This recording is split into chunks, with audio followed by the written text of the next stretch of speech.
పెద్దలందరికీ నా నమస్కారం. మీ అందరి ముందు నేను మాట్లాడడం చాలా సంతోషంగా ఉంది. ఇప్పుడు మనం జరుపుకునేది 78th ఇండిపెండెన్స్ డే. అంటే బ్రిటిష్ వాళ్ళు మన దేశాన్ని విడిచి వెళ్ళి 78 సంవత్సరాలు దాటిపోతుంది.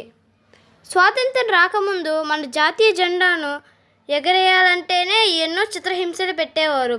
కానీ ఈరోజు మనం ఒక పండుగ వాతావరణంలో స్వాతంత్ర వేడుకలు జరుపుకుంటున్నాం. నాకు తెలిసి ఇదంతా ధైర్యవంతులైన నాయకుల వల్లే సాధ్యమవుతుంది.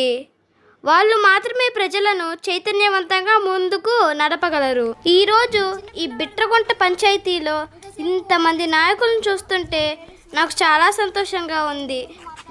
మీరంతా కలిసి బిట్రగుంట గ్రామాన్ని అభివృద్ధి పథంలో ముందుకి తీసుకుపోవాలని ఆశిస్తున్నాను. అలాగే ఈ స్వాతంత్ర ఉద్యమంలో నాకు నచ్చిన ఒక నాయకుడి పేరు చంద్రశేఖర్ ఆజాద్. ఈయన బాల్యంలో ఉన్నప్పుడు సహాయ నిరాకర ఉద్యమాలు జరిగాయి. అందులో ఈయన పాల్గొంటే పోలీసులు అరెస్ట్ చేసి కోర్టుకి హాజరుపరిచారు.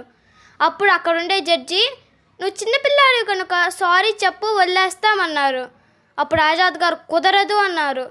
అప్పుడు అక్కడుండే జడ్జి, సారీ చెప్తావా 10 కొరడా దెబ్బలు తింటావా అంటే సంతోషంగా భారత్ మాతాకి జై అంటూ 10 కొరడా దెబ్బలు భరించారు. తల్లి భరతమాత మాకు ఇలాంటి ధైర్యాన్ని ప్రసాదించు. ఈ చిన్న పిల్లవాడి మాటలను ఇంత ఓపికగా విన్న మీ అందరికీ నా పాదాభివందనాలు. వందే మాతరం. జై హింద్.